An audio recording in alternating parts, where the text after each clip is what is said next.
Hello, Internet. X Factor 1080 here. Give me a minute. I'll be right up. There we go.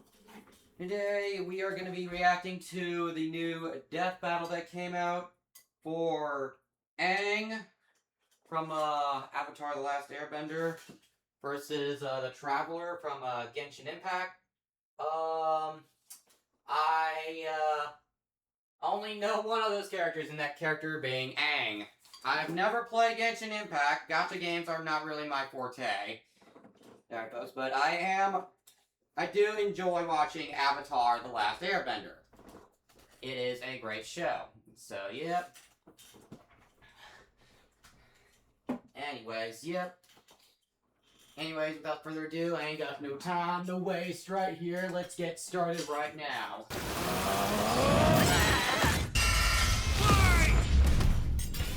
Aang the Avatar versus Aether the Traveler. Which journeyman will come out on top in this elemental battle? He's Wiz and I'm Boomstick. And it's our job to analyze their weapons, armor, and skills to find out who would win a death battle. Water, earth, fire, air. Long ago, the four nations lived in harmony, united by a master of the elements, the Avatar. This Avatar reincarnated as different people for centuries, all with their own struggles. And man, was that true for our boy Aang. Not at first, of course, thanks to his master and guardian, Yatso. As a cheeky little air nomad, Aang traveled the world causing shenanigans, all while learning to control the winds with airbending. Based on the real-life martial art Bagua Zhang, airbending is the most spiritual of the four bending styles, focusing on evading and diverting attacks through circular motions. With even the smallest movement, Aang can create tornadoes, run like the wind, and block hypersonic explosions. The perfect style for a twinkle-toed goofball like Aang. He even invented his own technique, the air scooter. How does he not fall off that thing? Add in a glider staff for flight, and the sky was the limit. But you know how it goes. Everything changed when the Fire Nation attacked. Their conquest spread, war was inevitable, and Aang was the only one who could save the world. Yeah, he wasn't happy with all that, and being forcibly separated from Gyatso. He was just a kid, so he froze up. Like, literally, he accidentally froze himself and his adorable Sky Bison Appa for 100 years. Until he was awakened by the Water Tribe siblings Katara and Sokka. Time wasn't kind to Aang's people. With no avatar to keep balance, the Airbenders, Aang's entire culture, were wiped out by the Fire Nation. Oh, that's rough, buddy. But Aang took the wake-up call to heart. As the Avatar, it's Aang's duty to understand the world's people, learning their cultures, their sadness, joy, and humanity. And what better way to do that than learning how they kick ass? From the Northern Water Tribe and his twin crush, Aang learned waterbending. Themed around fluid Tai Chi movements, this style controls liquid in all forms to freeze targets, create water whips, and even cut through steel. Learning earthbending was way tougher, but Aang's friend Toph taught him to stop being a wimpy pushover. Now he can armor himself in stone, move the terrain of entire cities, and fight blind with a sonar-style seismic sense. Earthbending is themed around the steady stances of Hung Quan Kung Fu, waiting for the right moment to strike head-on. There was a lot to learn, but even with the world at stake and this moody hothead on his tail, Aang had fun doing it. Who could forget the adventures penguin sledding, going through the bending bayous, and living in Ba Sing Se, the city where no wars ever happened. Yet across his journey, one power eluded Aang. The Avatar State, an enhanced mode of being that came to him in moments of peril. Sure, if Aang dies in it, the Avatar cycle ends permanently, but who cares when it gives you enough power to wipe out a whole Navy fleet? Come on, Boomstick. The Avatar state is more than just a power amp. Jocelyn, how long have you been standing there? I've been here the whole time. I lurk where all Avatar talk is. Through the cosmic power of the avatars before him and the ancient spirit Rava, Aang gains the knowledge and experience of all previous avatars, greatly expanding his bending options. Lava bending from Avatar Roku, sonic shouts from Avatar Yang Chen, and even more are theoretically available to him through their memories. Oh, I get it. You can't just grind your way to controlling the Avatar state. Right. If Aang wanted to stop Fire Lord Ozai, he needed something else. He needed onion banana juice. Yeah, technically, I suppose. Gross. Specifically, Aang sought the guidance Yeah, of Guru State, Pati. Mastering his power meant clearing his chakras, emptying his mind of earthly attachments. Seems simple, but this also meant rejecting his feelings for Katara, the person he loved most. When he had to choose between the world or the girl, Aang followed his heart and it didn't end well. He got better. Aang was determined to understand the world's people, even the enemy Fire Nation. Something he accomplished thanks to the redeemed Prince Zuko, the Sun Warriors. And these two honkin' dragons! Aang was scared of firebending, but it's totally awesome! It's not just about burning and blowing shit up. Okay, well it is, but there's so much more to it. Formed from the explosive movements of Shaolin Kung Fu, firebending controls all manner of heat. And through the teachings of fire and water, he can redirect lightning bending, a burst of atmospheric discharge shot at over 200,000 miles per hour. Iroh, the best uncle ever, used his techniques to redirect natural lightning. So, you know it's the real deal. Not crazy enough? At his peak, Aang surpassed benders who could throw buildings, melt stone, and hold up this gigantic library solo. Whooping Ozai's butt should be no problem, right? Not exactly. You see, the air nomads were pacifists who believed in the value of life above all. Being the last airbender, Aang didn't think his people were truly gone unless he went back on their teachings, meaning he really didn't want to kill Ozai. So, what, he's just a coward now? Mr. Firelord is about to burn down the entire Earth Kingdom! Not at all. Are you even listening? Aang was simply at odds with what he wanted and what the world expected, so he needed to make a choice. Right. In his greatest challenge yet, Aang discovered his true self, making his spirit unbendable and finally mastering the Avatar state. Making him as strong as avatars who could cause hurricanes, tsunamis, and volcanic eruptions! Or in Avatar Kyoshi's case, a new island. As in, she broke off nearly 30 square miles of a peninsula to form a new landmass. But to defeat Ozai, Aang needed one final element, something few avatars had bent before: energy bending. Not the easiest thing to do, but Aang totally overwhelmed Ozai, severing the tyrant's connection to fire and stopping his invasion, all while keeping his no-kill run intact. The ultimate FU to this warlord's ideology. Now that the Fire Nation had cooled off, Aang led a new era of peace with the United Republic of Nations, a place where all people could prosper and where a new generation and a new avatar would take the reins. He even got hitched with Katara. Take that, Zutara shippers! I will end you. For all his doubts, Aang fulfilled the avatar's destiny and then some, and he did it in a way that was true to who he was. Because before being the Avatar, or even an airbender, the greatest thing he could ever be was himself. All in a day's work for a free, fun-loving kid. Yep.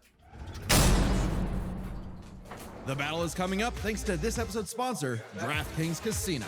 Big news from the casino! Lightning Link is available online for the first time ever, right on DraftKings Casino. If you're new, you can play $5 and get 1,000 spins, including 500 Lightning Link spins. Doing the math on that, that's 50 spins per day for the first 20 days. Strike now to claim your offer. Download the DraftKings Casino app and sign up with code BATTLE. Then spin Lightning Link high stakes anywhere, anytime. The crown is yours in partnership with DraftKings Casino. Gambling problem? Call 1-800-GAMBLER. In Connecticut, help is available for problem gambling. Call 888-789-7777 or visit ccpg.org. Please play responsibly. 21 and over. Physically present in Connecticut, Michigan, New Jersey, Pennsylvania, and West Virginia only. Void in Canada. Eligibility restrictions apply. Non-withdrawable spins issued as 50 spins per day for 20 days. Valid for select games only and expire each day after 24 hours. Spins values vary. See terms at casino.draftkings.com/promos. Ends August 23rd at 11:59 p.m. Eastern Time.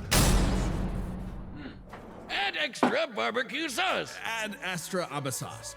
Welcome to Tevat, a mysterious land governed by godly archons that drew the eye of someone beyond the stars, Ether. AKA the Traveler, who escaped his dying world with his sister Lumine in search of the flowers that bloomed on their lost home, only to crash land, awaken to an apocalypse, and get cubed by this jerk. Separated from his sister, Ether awoke, again, in a new, less apocalyptic age, and fished up his own pathetic pet pixie, Paimon. Yeah, she makes for good emergency food. With his new guide, Traveler to the windy country of Mondstadt to find his link to the past, but got a Breath of the Wild glider instead. And his first element, Animo. letting him make air slashes, tornadoes, and of course, Windblade! But guess what? Traveler wasn't the only one with a power like this. Tevat was full of blessed people wielding these relic things called visions. vision bearers can imbue their weapons and bodies with elemental power, summon items, and use a special,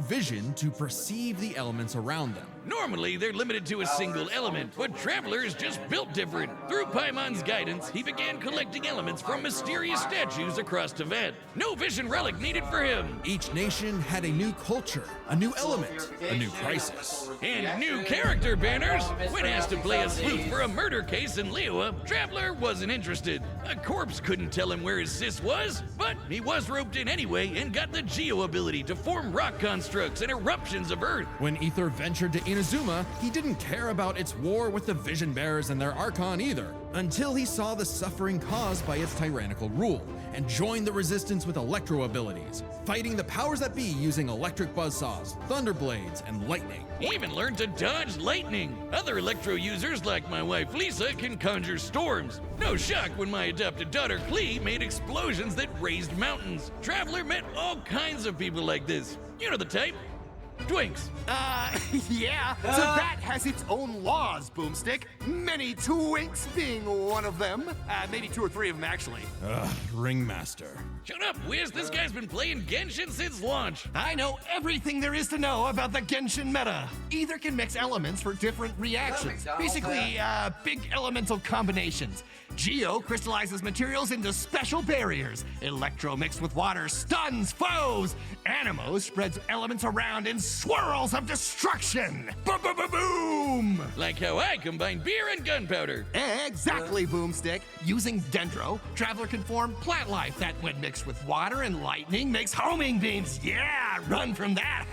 With enough clever thinking and artifact farming, you can combine anything in Genshin. Okay, we get it. Go lose another 50-50, you whale. I'll show you a whale. Drop one on your lap next time you're not looking. In Sumeru, Traveler later beat Scaramouche, an edgy catboy with multiple elements at his fingertips, all in a time loop that got repeated 168 times. Speaking of time, Aether had control of more than just his own future. Tevat's fate fundamentally changed in ways small and grand, all through his unending willpower. Because the Traveler was a descender, someone unbound by the land's destiny. Even this big tree that records all of the world's events had no idea he existed. Like when he helped defy the judgment of a biblical flood in Fontaine, where he mastered Hydro for his best Cuphead impression with water bullets. Heck, a dinosaur chose not to blow up the world just because Paimon and Traveler befriended it. If that wasn't cool enough, Traveler can, unrelated, turn into a dinosaur. Hell yeah! Yo, look at him. Wonder if I could get a dinosaur on my Genshin team. Through these legally distinct Pokemon, Aether can fly, dig through the earth, or charge foes like a Jurassic bull.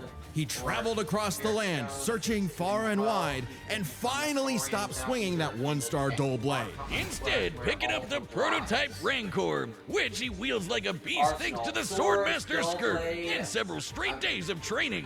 What a grind set! Still, Traveler's Sis kept eluding him, choosing to hang in the shadows with these Gluminati folk. A group from Conria, the nation cursed by the gods for messing with the Abyss. Unbeknownst to Aether, his sister had already traveled to Bat on a journey that mirrored his own.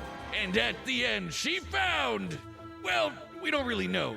Not yet, at least. But whatever it is got her to side with the creepy villains. Lot twist! Eventually, Aether reached the nation of Natlan to fight in its never-ending war with the Abyss. He gained the Pyro element, learning to launch fireballs and explosions combined of flame with lightning. He didn't just dabble in fancy pyrotechnics. By connecting with the people there, Traveler achieved Night Soul's Blessing, a power-up state fueled by primordial element juice, strong enough to make a blade of fire hundreds of feet long. Hell yeah, that's strong enough to take down the heart of the Abyss, which is on the level of 5-star waifus like Mawika and the Raiden Shogun. An Archon who, in ages past, sliced Yashiori Island in two.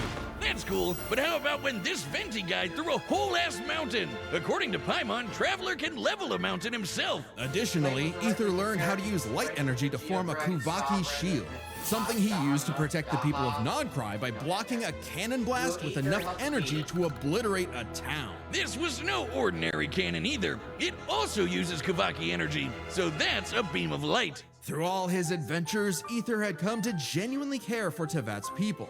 Maybe one day he will reunite with his sister, but for now, he's fighting for a whole new world. His new home. Ooh, you need a higher adventure rank for that. Don't you worry, gang. I dumped all my savings into Primo Gems for this. We can't miss when those ice guys trying to kill the Traveler inevitably warm up to him. Still got it. Oh, so that's why you're broke as shit. To Aether, the journey has meaning. The birds of Tevat, the songs of its people, they are all part of it. Even if he's against the abyss itself, a new dawn is somewhere just beyond the stars, and a field of flowers Lumine too loved. The battle's about to start, and if you like death battle music, some of your favorite battle tracks are coming to a collectible vinyl album. This album features 10 tracks from our independent era, created by our awesome composers Brandon Yates and Darewolf Media, like Death in Bloom from Ruby vs. Maka, All these songs are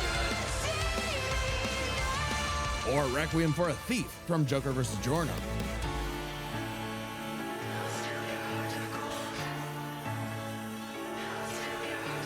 oh, can't forget Game Over from Bowser vs. Eggman. Oh, I love that one. And more. Plus, it makes a great piece of art to display around your place. Drawn up by our own animation director, Luis Cruz.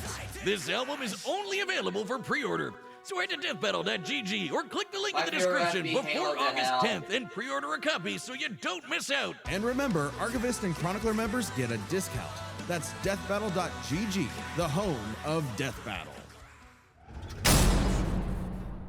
All right, the combatants are set. and We've run the data through all possibilities. It's time for a death battle! There's so many good ones. Wind Blade!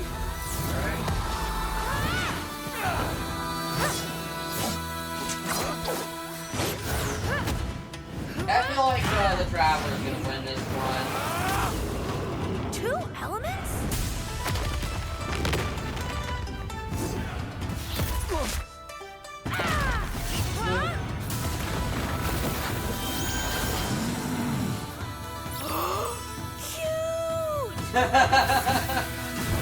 Oh, I love Aang. Oh, I'm so wholesome. I love him.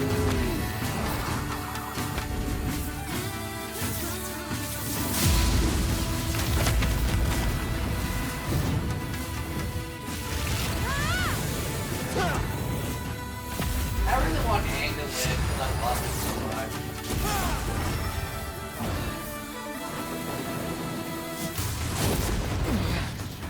Yeah.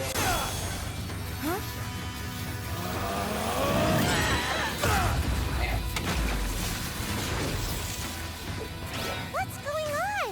I'm Uncle's treasure hunting for 2 minutes now. Everything is going kaboom. Papa.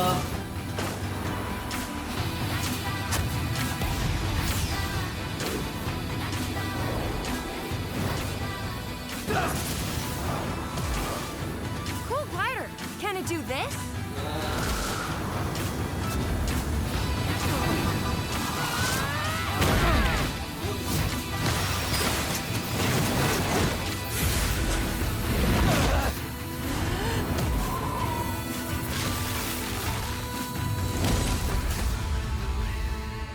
Come on, traveler. Get up. Never, ever, ever stop moving forward. Remember. No one fights alone. Fighting alone right now.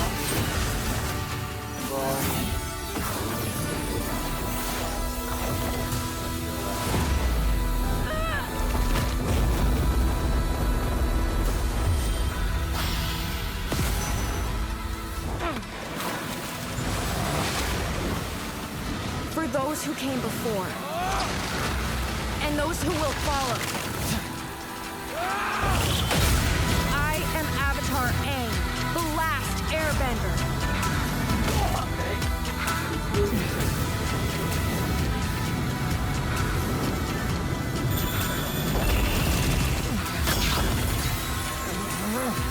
Take this!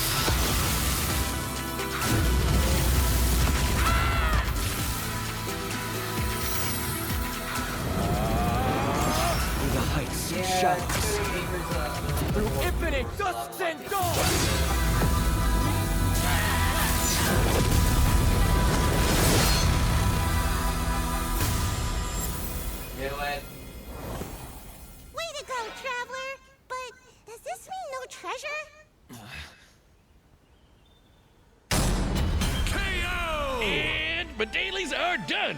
What a miss. This was an interesting pairing, so let's break this down by power, experience, speed, and elements. Yeah, First it's up, interesting, power. but Aang and at the Traveler same could time, both it's change the still terrain of pretty entire cities, one-sided. and we're way stronger than characters that can break mountains. But at their peak, they're both tearing up islands. Aang's avatar state made him on par with Kyoshi, who created and moved the island of Kyoshi.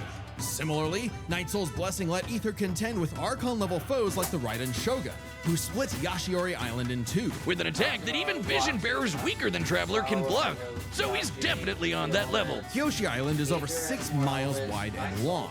Kyoshi moved the island 17 miles offshore in 2 seconds. So we have everything we need to calculate the amount of kinetic energy this would require. Turns out it's basically the same as cutting through Yashiori Island. About 3,000 gigatons of TNT. So their power is tied up. Which means comparing their experience is crucial. Ether's mastered more elements than Aang, but the Avatar state gave Aang centuries of knowledge. With the memories and abilities of past avatars, Aang's kit was so extensive in a way Ether had no real answer for. Not to mention, Aang's training was more focused. Traveler's skill, sure, but his training was mostly just a means to finding his sister, while Aang's journey was all about mastering elements to combat other elements. Experience narrowly goes to Aang. However, another important factor to consider is speed. In terms of mobility, both could roughly match the other. If Traveler was immobilized with earthbending, he could just dig his way out as a dinosaur. And Aang's airbending and glider meant he could easily counter Ether if he took flight. But in terms of raw reaction speed, Traveler had it in the bag. Aang bending away lightning is crazy fast, but Traveler could dodge lightning much earlier in his journey, and now he can block that light-speed Kuvaki laser. While lightning can move over 200,000 miles per hour, a beam of light can move 186,000 miles per second. Over 3,000 times faster than Aang. Traveler takes speed by a landslide. So this all came down to the elements. Who could turn the forces of nature against the other? At first, I actually thought this was Aang's dub. Ether's elemental control is remarkable, but most of his attacks are projectiles, spires, and very specific implements that Aang has bent away in the past. Ether has never shown the precision or creative flexibility that we've seen with Aang's bending. But throw in the combos of elemental reactions and the script flips. Traveler could mix not just his elements, but also Aang's in ways that Aang could not. Bending was Aang's greatest strength, but also, against Traveler, a weakness. Because Aang usually had one or more elements around him, it gave Ether an easy access point through these combinations. When Aang used fire, Ether could use lightning to catch him in an overload.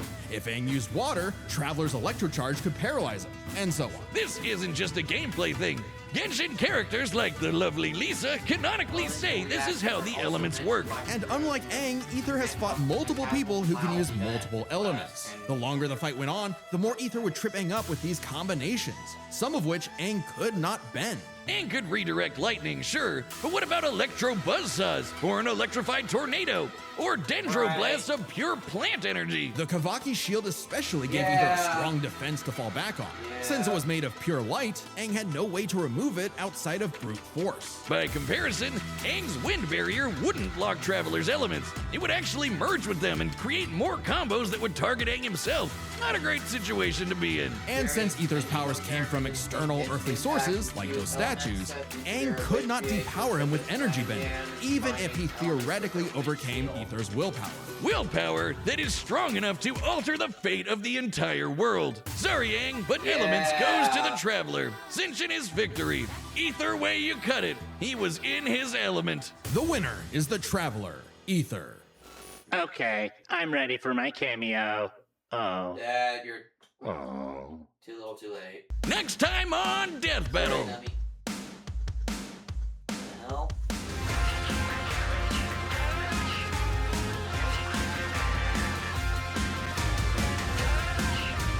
What the hell? Subscribe and join as a member to see more Death Battle. Thanks for Ninjago watching. versus Bionicle? Seriously? Okay, was not expecting that one. Alright, well, I know, neither of these franchises, like, I barely watched it, like, very little of both Ninjago, Lego Ninjago, and, freaking Bionicle. But, yeah, that's gonna be, my reaction to Aang versus Aang from Avatar The Last Airbender versus the Traveler, aka Ether from Genshin Impact. And, yeah. I kind of figured Ether would win based on the information I would get from. Even though I am rooting for my boy Aang here, because I'm more of an Avatar fan than a Genshin Impact fan, but yeah, it is what it is.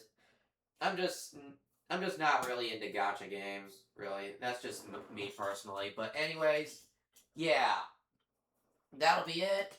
Hope you guys enjoyed the video, and if you did, please be sure to like, comment, share, subscribe, hit the bell icon to get notified, and that'll be it. Till then, X Factor 1080 signing off. Peace. Have a good day.